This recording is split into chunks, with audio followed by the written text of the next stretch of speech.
అందరికీ నమస్కారం. ఈరోజు మీ అందరికీ నేను వినిపించబోయే కథ ప్రేమిస్తే ఏమవుతుంది.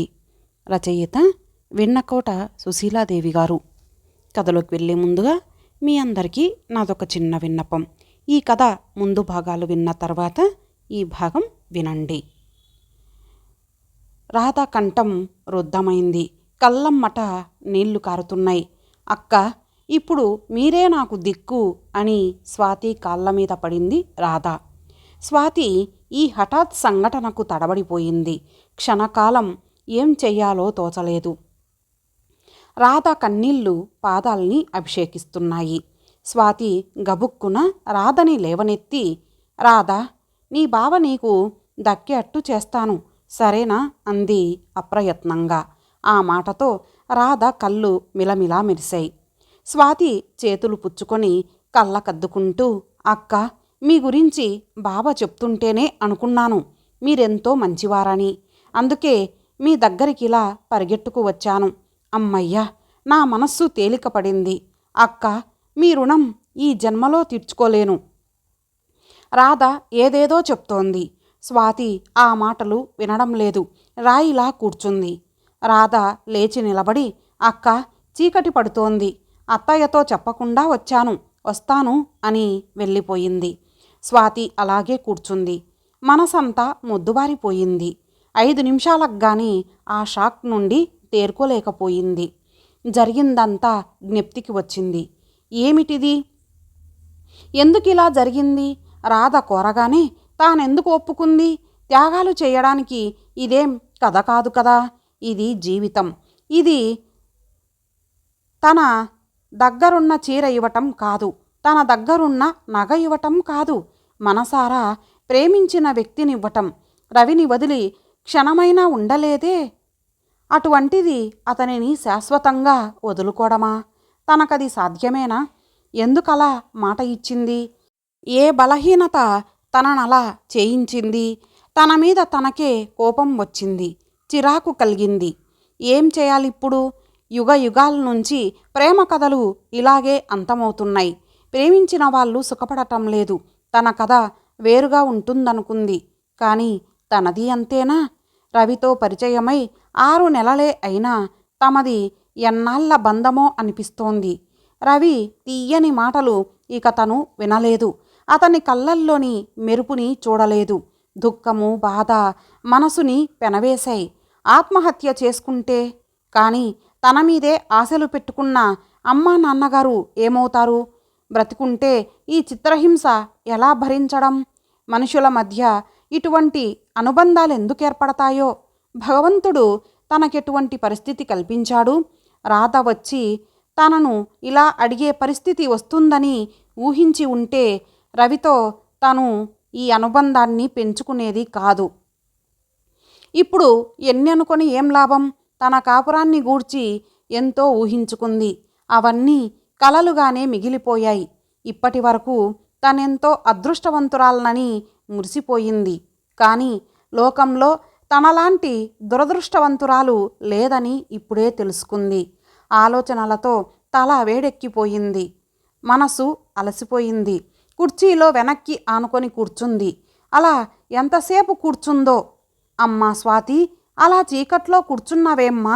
గోవిందరావు వాకింగ్ నుంచి వచ్చి వరండాలో కూర్చున్న స్వాతిని చూసి అన్నాడు. స్వాతి తండ్రి గొంతు విని సర్దుకు కూర్చుంది. అలా ఉన్నావేమ్మా? స్వాతి లేని నవ్వు తెచ్చుకొని, ఏం లేదు నాన్న అంది. దిగాలుగా ఉన్న స్వాతిని చూశాక స్వాతికి త్వరగా పెళ్లి చేయాలనిపించింది. ఇప్పటికే ఆలస్యం చేసి పొరపాటు చేశాడు. ఈ వయస్సులో ఆడపిల్లలకి తోడు అవసరం. అమ్మ స్వాతి, అన్నయ్యకు ఏమని ఉత్తరం రాయమన్నావు? స్వాతి మనస్సులో అన్నయ్య రాసిన ఉత్తరం మెరిసింది. స్వాతికి ఇక్కడ ఓ మంచి సంబంధం చూశాను. నేను వారం రోజుల్లో అక్కడికి వస్తాను. వచ్చేటప్పుడు కుర్రాడిని కూడా తీసుకువస్తాను. ఏ సంగతి రాయండి అని రాశాడు. ఉత్తరం వచ్చి 2 రోజులయ్యింది. తండ్రి ఈ విషయం ప్రస్తావిస్తే రవిని గూర్చి చెప్పాలనుకుంది స్వాతి. తండ్రి అడిగాడు. కానీ ఏమ్మా మాట్లాడవే, నిన్నడిగి రాయాలని ఆగాను. నీ ఇష్టం నాన్న అని లోపలికెళ్ళిపోయింది పిచ్చి తల్లి. ఆడపిల్ల ఇంతకన్నా ఏం చెప్తుంది? రేపే రెండో వాడికి ఉత్తరం రాయాలి అని అనుకున్నాడాయన.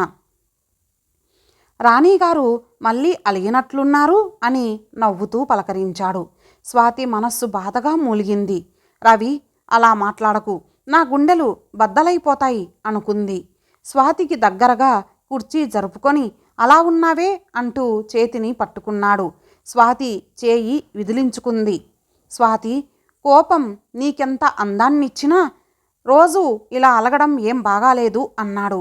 రవి, వచ్చే నెలలో నా పెళ్ళి అంది స్వాతి నెమ్మదిగా. ఓ అదా, నీ పెళ్ళి కాదు మన పెళ్ళి అనాలి స్వాతి. నాకు మాత్రం లేదా త్వరగా పెళ్లి చేసుకోవాలని? ముందు రాధ పెళ్ళి కావాలని నువ్వే పట్టుబట్టావు.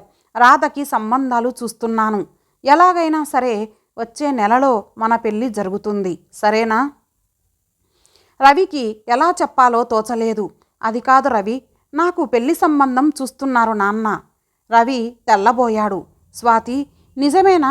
మరి నువ్వు మన విషయం చెప్పలేదా? ఊహు. ఏముంది, ఆ అబ్బాయి మీకంటే బాగుంటాడు, మంచి ఉద్యోగం, బోలెడంత డబ్బు ఉంది, ఇంకెందుకు కాదనాలి? స్వాతి మాటలు పూర్తి అయ్యాయో లేదో స్వాతి చెంప చెల్లుమంది. స్వాతి, ఇంకోసారి అలా మాట్లాడావంటే జాగ్రత్త. రవి కళ్ళు నిప్పులు కురిపిస్తున్నాయి. రవి అంది బాధగా చెంప పట్టుకొని. స్వాతి కళ్ళల్లోని నీటిని చూసి రవి తెలివి తెచ్చుకున్నాడు. రవి తనని తాను సంభాళించుకుంటూ, స్వాతి, నువ్వు జోక్గా అన్నా నేను భరించలేను. ఆవేశంలో తొందరపడ్డాను. సారీ స్వాతి, నన్ను క్షమించు. నా ప్రేయసిని పూజించాల్సిన నా దేవతని ఈ చేత్తో కొట్టాను. ఛీ, నేనెంత పశువునయ్యాను! ఈ చేతిని అంటూ కుడి చేతిని టేబుల్ మీద వేసి కొట్టుకోసాగాడు. స్వాతి లేచి రవి చేతిని పట్టుకుంది. రవి కళ్ళ నుండి నీళ్లు చెంపల మీదికి జారుతున్నాయి. రవి అంటూ స్వాతి రవి గుండెల మీద వాలి బోరుమంది. రవి స్వాతి చుట్టూ చెయ్యి వేసి ఆప్యాయంగా దగ్గరికి తీసుకున్నాడు. స్వాతి కొద్దిసేపటికి తెప్పరిల్లింది. ముఖం కొంగుతో తుడుచుకుంది. కుర్చీలో కూర్చుంది. రవి స్వాతి కూర్చున్న కుర్చీ హ్యాండ్ మీద కూర్చొని, అసలు ఏం జరిగిందో చెప్పు స్వాతి అన్నాడు. రవి, మీరు రాధని పెళ్లి చేసుకోవాలి. స్వాతి ఇటువంటి తలతిక్క మాటలు మాట్లాడితేనే కోపం వస్తుంది అన్నాడు. కాదు రవి, మీకు నా మీద ఏమైనా ప్రేమ ఉంటే నేను చెప్పింది చెయ్యండి అంది. ముందు అసలు విషయం చెప్పు. స్వాతి రవి కాలి మీద తలవాల్చి రాధ వచ్చిన విషయం, తను రాధకు మాట ఇచ్చిన విషయం చెప్పింది. రవి చటుక్కున లేచాడు. స్వాతి, ఎందుకలా అన్నావు? ఏమో ఆ క్షణంలో అలా అనిపించింది. స్వాతి, నాకిటువంటి పనికిమాలిన త్యాగాలంటే పరమ అసహ్యం. త్యాగం పిరికితనానికి సూచన. కోరింది సాధించడమే మన పద్ధతి. నిన్ను వదిలి వేరే ఎవరినీ చేసుకోను. రేపు నాకంటే అధికురాలైన అమ్మాయి కనబడితే ఆ పిల్లతోనూ ఇలాగే చెప్తారా? ఆ మాటతో రవి ముఖం నల్లబడింది. క్షణం ఆగి బాధగా అన్నాడు. స్వాతి, ఇంతేనా నువ్వు నన్ను అర్థం చేసుకుంది? నిన్ను చూశాక, నీ ప్రేమని పొందాక మరో ఆడపిల్ల వైపు కన్నెత్తైనా చూడాలనిపిస్తుందా? నన్నింత పలుడి కింద జమకట్టావన్నమాట. స్వాతి తడబడిపోయింది. అది కాదు రవి, పరిస్థితులు అలా వచ్చాయి. రవి కళ్ళు కోపంతో ఎర్రబడ్డాయి. అటువంటి మాటలంటేనే నాకు కోపం. మనం ధైర్యంగా నిలబడితే పరిస్థితులు ఏం చేస్తాయి? స్వాతికి ఇంకేం చెప్పాలో తోచలేదు. రవి, చివరి మాటగా చెప్తున్నాను. రాధ అలా దుఃఖపడుతుంటే నేను మిమ్మల్ని చేసుకోలేను. మనని గూర్చి మరో ఆడపిల్ల ఉసూరు మనకూడదు. రవి కుర్చీలోంచి లేచాడు. స్వాతి, ఇన్ని మాటలెందుకు? అసలు నీ మనసులో ఉన్నది చెప్పవా? నీకు నా మీద ప్రేమ లేదు. మీ నాన్నగారు ఏదో మంచి సంబంధం చూశారు, అది చేసుకోవాలని ఉంది. రాధ వంక చెప్తున్నావు. స్వాతి, నాకు అబద్ధం చెప్పేవాళ్ళన్నా మోసం చేసేవాళ్ళన్నా అసహ్యం అంటూ కోపంగా అక్కడి నుంచి వెళ్ళబోయాడు. స్వాతి చటుక్కున అతని చేయి పుచ్చుకుంది. రవి, ఇందాక నన్ను అన్నారు, మరి నన్ను మీరు అర్థం చేసుకుంది ఇదేనా? నేనెంత బాధపడుతున్నానో, నా గుండెలెంత బ్రద్దలైపోతున్నాయో మీకు తెలీదు. రవి చప్పున తగ్గిపోయాడు. స్వాతి, అలా బాధపడవద్దనే చెప్తున్నాను. మనం పెళ్లి చేసుకొని హాయిగా ఉందాం. పోనీ ఇద్దరినీ చేసుకోనా అన్నాడు ఎగతాళిగా. ఇద్దరినేం కర్మ, ఇంకో నలుగురిని కట్టుకోండి. అమ్మో, నాకంత ఓపిక లేదు. పరిహాసం చాలించి నేను చెప్పినట్లు చెయ్యండి. ఓ ఎస్, వచ్చే నెలలో పెళ్ళి కావాలి, అంతేనా? రేపే రిజిస్టర్ ఆఫీస్కెళ్ళి అప్లికేషన్ పడేస్తాను. వచ్చే నెలలో మన పెళ్ళి తప్పకుండా జరుగుతుంది, వస్తాను అని చెరచెరా వెళ్ళిపోయాడు. స్వాతి హతాశురాలయ్యింది. రవికి ఎలా చెప్పాలి? ఇంకేం చెప్పినా వినిపించుకునే స్థితిలో లేడు. రాధని కాదని తను రవిని చేసుకోలేదు. రవి రాధ పెళ్లి చేసుకోవాలంటే తను వేరే పెళ్లి చేసుకోవాలి. రవి రాధల కోసమైనా తను జీవితంతో రాజీ పడక తప్పదు. అన్నయ్య త్వరగా వస్తే బాగుండు, కొంత ఈ సమస్య పరిష్కారమవుతుంది ఆలోచిస్తూ కూర్చుంది స్వాతి. కళ్యాణి, నిన్న సెలవు పెట్టావెందుకు అడిగింది స్వాతి. డాక్టర్ దగ్గరికి వెళ్ళాను. ఎందుకు? పెద్ద విశేషం లేదు, అందరికీ వచ్చే జబ్బే వచ్చింది అంది మెల్లగా కళ్యాణి. స్వాతి తెల్లబోతూ అంటే అంది. నాకిప్పుడు 2వ నెల అనుకుంటాను. కళ్యాణి ఎంతో మామూలుగా చెప్పింది. స్వాతి బిత్తరపోయింది. కళ్యాణి, అవును, ఇందులో ఆశ్చర్యపడాల్సిందేముంది? మరి అతనితో చెప్పావా? ఎవరితో? శేషగిరితోనా? చెప్పాను. పాపం నా మీద ఎంత జాలి పడుతూ 500 ఇచ్చాడు. ఎందుకు? అబార్షన్కి. కళ్యాణి, స్వాతి భయంగా చూసింది. ఇంతటి సమస్య ముంచుకొచ్చినా కళ్యాణి అలా ప్రశాంతంగా ఎలా ఉండగలుగుతోందో అర్థం కాలేదు స్వాతికి. కానీ స్వాతి, నేను అబార్షన్ చేయించుకోవడం లేదు. బాబుని కని ఇదిగో నీ వారసుడు అని శేషగిరికి చూపాలని ఉంది. స్వాతికి నోట మాట రాలేదు. కళ్యాణి తనకెప్పుడూ అర్థం కాలేదు, కాదు కూడా. దానిదో విచిత్రమైన స్వభావం. కళ్యాణి లాంటి వాళ్ళు జీవితాన్ని చాలా తేలిగ్గా తీసుకుంటారు. ఏదైనా సమస్యలొచ్చినా తనలా బుర్ర బద్దలు కొట్టుకోరు. అసలు అటువంటి వాళ్ళే జీవితంలో ఎక్కువ సుఖపడతారేమో. స్వాతి, అంత ఆలోచన నా గురించేనా? నా గురించి నేనే బాధపడట్లేదు, నీకెందుకంత బాధ? ఆలోచనలు ఎక్కువైతే సుఖం తక్కువైపోతుందే. హాయిగా తిని తిరుగు, సమస్యల్ని తేలిగ్గా తీసుకో, లోకాన్ని గూర్చి పట్టించుకోకు, నీ మనసుకు నచ్చిన విధంగా నడుచుకో. ఇదే జీవిత సత్యం. జీవితపు పాఠాన్ని ఎంతో తేలిగ్గా చెప్తోంది. ఇవాల్టికి ఈ పాఠం చాలు, నాకిప్పుడు క్లాసు ఉంది, కొద్దిగా ప్రిపేర్ కావాలి అంటూ పుస్తకం చేతిలోకి తీసుకుంది కళ్యాణి. స్వాతి ఎవరో కొత్త వ్యక్తిని చూస్తున్నట్లు కళ్యాణి వైపు చూడసాగింది. 4 రోజులు గడిచాయి. ఈ మధ్యకాలంలో రవి ఓనాడు వచ్చి, స్వాతి, రిజిస్టర్ ఆఫీస్లో అప్లికేషన్ పడేశాను, నిన్ను పెళ్లి చేసుకునేది ఖాయం, నువ్వు రాకపోతే నిన్ను ఎత్తుకు వెళ్ళైనా చేసుకుంటాను అన్నాడు. స్వాతి ఏం మాట్లాడలేదు. ఆ రోజే అన్నయ్య దగ్గర నుంచి ఉత్తరం వచ్చింది. పెళ్లి కొడుకుతో సహా ఎల్లుండి ట్రైన్లో వస్తానని రాశాడు. స్వాతి ఆ ఉత్తరం చదివి పక్కన పడేసింది. బరువుగా నిట్టూర్చింది. ఏం జీవితాలు! కోరుకున్నదెన్నడూ లభించదు, కోరుకోనిది లభిస్తుంది. జీవితాంతం బాధ పెడుతుంది. మనకింత ప్రేమను ఎందుకు చవి చూపించాలి? చివరకు అగాధంలోకి ఎందుకు తోయాలి? దుఃఖం ఉప్పెనలా వస్తోంది. అలాగే మంచం మీద వాలిపోయింది స్వాతి. మళ్ళీ తెల్లారి తండ్రి నిద్ర లేపుతుండగా మెలకువ వచ్చింది. స్వాతి, అన్నయ్య వచ్చాడమ్మా. స్వాతి దిగ్గున లేచి కూర్చుంది. అప్పుడే వచ్చాడా?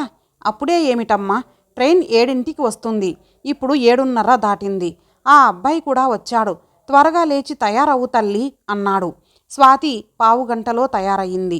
టిఫిన్ ప్లేట్లు పుచ్చుకొని ముందు గదిలోకి వచ్చింది. రా స్వాతి, ఈమె నా చెల్లెలు స్వాతి. స్వాతి ట్రే టేబుల్ మీద పెట్టింది. ఇతడు మోహన్ అని మా కంపెనీలో క్రొత్తగా చేరాడమ్మా. స్వాతి తలెత్తి అతని వైపు చూసి ఉలిక్కిపడింది. అతడిని ఎక్కడో చూసింది. ఇతడు మోహన్ అని నా బెస్ట్ ఫ్రెండు స్వాతి. కళ్యాణి మాటకు అభ్యంతరం చెప్తూ, వట్టి ఫ్రెండునే కాదండోయ్, కాబోయే మొగుణ్ణి కూడా అన్నాడు నవ్వుతూ. స్వాతి మోహన్ వైపు చూసింది. ఆనాటి సంతోషం కానీ ఉత్సాహం కానీ అతనిలో మచ్చుకైనా కనిపించడం లేదు. సర్వం కోల్పోయిన వాడిలా ఉన్నాడు. స్వాతి వైపు చూసి నవ్వాడు. కానీ ఆ నవ్వులో ఆనాటి అందం లేదు. కూర్చో స్వాతి అని, తీసుకోబోయ్ మోహన్ అంటూ ప్లేట్ ఇచ్చాడు అన్నయ్య. మా స్వాతి ఇక్కడ కాలేజీలో వర్క్ చేస్తోంది, మంచి లెక్చరర్గా పేరు ఉంది.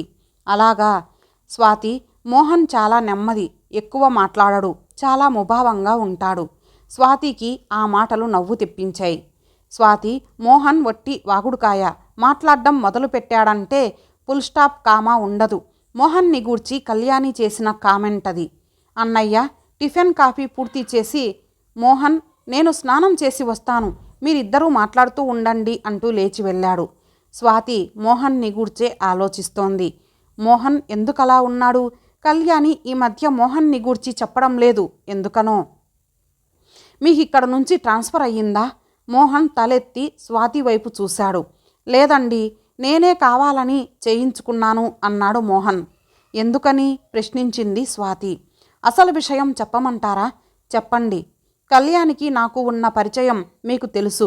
కళ్యాణిని నేను ప్రాణాధికంగా ప్రేమించాను. కానీ కళ్యాణి నేను చాలా డబ్బున్నవాడిని అనుకుంది. నన్ను ప్రేమించినట్లు నటించింది. నా అసలు జీవితం తెలియగానే నన్ను మర్చిపోయింది. కానీ నేను కళ్యాణిని మర్చిపోలేకపోయాను. కళ్యాణిని కలిసి ఆమెతో నా ప్రేమను చెప్పడానికి ఎంతో ప్రయత్నించాను. కానీ ఆ తర్వాత కళ్యాణి నా వైపు కన్నెత్తి కూడా చూడలేదు. నేను కనిపిస్తేనే అసహ్యంగా ముఖం తిప్పుకునేది. ఈ బాధని భరిస్తూ ఇక్కడ ఉండలేక ట్రాన్స్ఫర్ చేయించుకున్నానండి.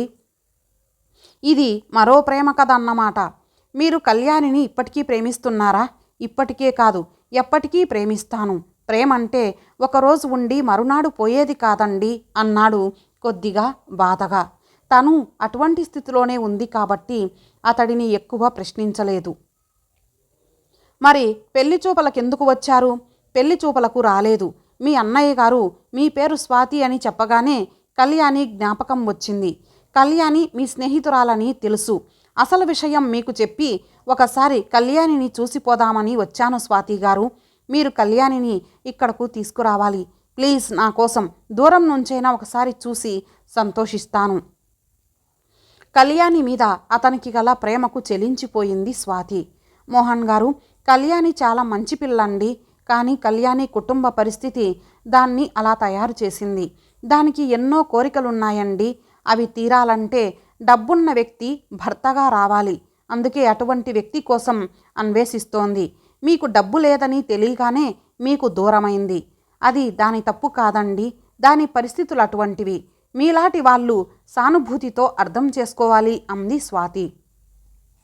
ఆ మాటలకు నొచ్చుకుంటూ, నాకు కళ్యాణి మీద కోపం లేదండి, నా దురదృష్టం మీద నాకే కోపం అన్నాడు మోహన్. కళ్యాణికి తన అన్వేషణలో మీలాంటి మంచి వాళ్లే కాక కొంతమంది చెడ్డవాళ్ళు తారసపడవచ్చు. వాళ్ళ వలన మోసం కూడా సంభవించవచ్చు. కళ్యాణి ఇప్పుడు అలాగే మోసపోయిందండి. స్వాతి మాటల్లోని భావం మోహన్కి అర్థమైంది. చూడండి మోహన్ గారు, ఇప్పుడు గనుక కళ్యాణి మిమ్మల్ని చేసుకోమని అడిగితే మీరు చేసుకోగలరా? స్వాతి సూటిగా ప్రశ్నించింది. మోహన్ ముఖంలో ఆనందం తొంగి చూసింది. అది చూసి స్వాతి, కానీ మోహన్ గారు అంటూ ఏదో చెప్పబోయింది. మీరింకేం చెప్పకండి, నాకు అర్థమైంది. కానీ నేను ప్రేమించింది కళ్యాణిని. నాకు కావలసింది కళ్యాణే. ఆమె తప్పొప్పులతో నాకు పని లేదు. ఆమె ఎటువంటిదైనా నేను మనస్ఫూర్తిగా ప్రేమిస్తాను దృఢంగా అన్నాడు. ఆ మాటల్లో కపటం కానీ అబద్ధం కానీ కనపడలేదు స్వాతికి. అతని ప్రేమకు ఆనందం కూడా కలిగింది. కళ్యాణి, నువ్వు చాలా అదృష్టవంతురాలివి అనుకుంది మనసులో. మోహన్ గారు, కళ్యాణికి మీకు పెళ్లి జరిగేటట్టు చూసే బాధ్యత నాది. ఆ మాటతో మోహన్ చప్పున ముందుకు వంగి స్వాతి చేతుల్ని పట్టుకొని కళ్ళకద్దుకున్నాడు. స్వాతికి రాధా జ్ఞాపకం వచ్చింది. స్వాతి, మీరు చాలా గొప్పవారండి అన్నాడు మోహన్. స్వాతి తన పరిస్థితి జ్ఞాపకం వచ్చి కళ్ళల్లో నీళ్లు తిరిగాయి. పేలవంగా నవ్వుకుంటూ, మోహన్ గారు, గొప్పదాన్ని కాదండి, మీకు తెలీదు. నేను చాలా దురదృష్టవంతురాల్ని అని అనుకుంది మనసులో. సాయంత్రం 6 అయ్యింది. మోహన్, అన్నయ్య షికారు వెళ్ళారు. స్వాతి వరండాలో కుర్చీ వేసుకొని కూర్చుంది. పడమటి కొండ మీద ఎవరో శవాన్ని కాలుస్తున్నంత ఎర్రగా ఉంది. ఆ ఎర్రని మంటల్లో పడి తన ప్రేమ, కోరికలు, ఆశలు అన్నీ కాలిపోతున్నట్లనిపించింది. ఈ 6 నెలల్లోనే ఎన్నో అనుభవించింది. ప్రేమించింది, విరహపడింది, అసూయ, ద్వేషం, ఆ తర్వాత త్యాగం అన్నీ అనుభవానికి వచ్చాయి. మనుషుల్ని దగ్గరికి చేర్చి వారి మధ్య అనుబంధాల్ని ఏర్పరచి తిరిగి వారిని విడదీయడం భగవంతునికి ఇష్టమేమో. రవి పరిచయంతో తన అన్వేషణ ముగిసిందని సంతోషపడింది. తన జీవితానికి సరైన తోడు లభించిందని పొంగిపోయింది. కానీ చివరికి ఏమయ్యింది? రవిని వదులుకోవాల్సి వచ్చింది. పోనీ వివాహం చేసుకుని జీవితంతో రాజీ పడదామనుకుంటే అది సాధ్యపడలేదు. ఒక్కొక్కళ్ళ జీవితాలు ఇంతే. రవి ఈ పాటికేం చేస్తుంటాడో? వెంటనే తనని తాను నిందించుకుంది స్వాతి. ఛ, ఏమిటిది? ఇక రవిని తలచుకోకూడదు. ఈ జ్ఞాపకాల్ని, ఈ మనుషుల్ని, ఈ వాతావరణాన్ని మర్చిపోవాలి, పూర్తిగా మర్చిపోవాలి. కానీ ఇక్కడ ఉంటే మాత్రం అది సాధ్యం కాదు. ఇక్కడి నుంచి వెళ్ళిపోవాలి. కానీ ఎక్కడికి వెళ్ళాలి? స్వాతికి హఠాత్తుగా గుర్తుకు వచ్చింది మధ్యాహ్నం ప్రిన్సిపాల్ చెప్పిన విషయం. స్వాతి, గల్ఫ్ కంట్రీస్లో ట్రైన్డ్ టీచర్సు కావాలట. అడ్వర్టైజ్ చేశారు. నాకు తెలిసిన ఒక ఆయన మీ కాలేజీ నుండి ఎవరినైనా పంపించండి అని అడిగితే నాకు నువ్వు జ్ఞాపకం వచ్చావు. స్వాతి, నువ్వు వెడతావా? అక్కడ 3 ఏళ్ళు ఉండాల్సి ఉంటుంది. 3 ఏళ్ళు అయ్యాక నువ్వు కావాలనుకుంటే అక్కడ ఉండొచ్చు, లేకపోతే తిరిగి వచ్చేయచ్చు. ఒంటరిగానా అనే భయం అక్కర్లేదు. నీతో పాటు ఇంకా అమ్మాయిలు ఉంటారు. అక్కడ నీకు ఏ విధమైన కష్టమూ రాదు. ఆ హామీ నేనిస్తాను. ఆలోచించి నాకు ఏ సంగతి 2 రోజుల్లో చెప్పాలి. మంచి అవకాశం, నువ్వు ఉపయోగించుకుంటే బాగుంటుంది అని చెప్పాడు. నీకు ఇష్టం లేకపోతే ఇంకెవరినైనా సజెస్ట్ చేస్తాను, ఆలోచించు. ఆలోచిస్తోంది, ఇంకా ఆలోచిస్తోంది. ప్రస్తుతం ఉన్న పరిస్థితుల్లో తనకు మార్పు అవసరం. తను కనుమరుగైతే రవి, రాధ దగ్గర కావచ్చు. ఇది ఒకందుకు తన మంచికే వచ్చింది. నాన్నగారిని ఒప్పించి వెళ్ళాలి. నాన్నగారు తన మాట కాదనరు. కొన్నాళ్ల పాటు ఈ వాతావరణానికి దూరంగా వెళ్ళాలి. అవును, వెళ్ళాలి, వెళ్తాను. స్వాతి మనస్సు తేలికయింది. ఇంతటితో ఈ కథ సమాప్తం. మరలా మరొక మంచి కథతో కలుద్దాం. అంతవరకు సెలవు. నమస్తే.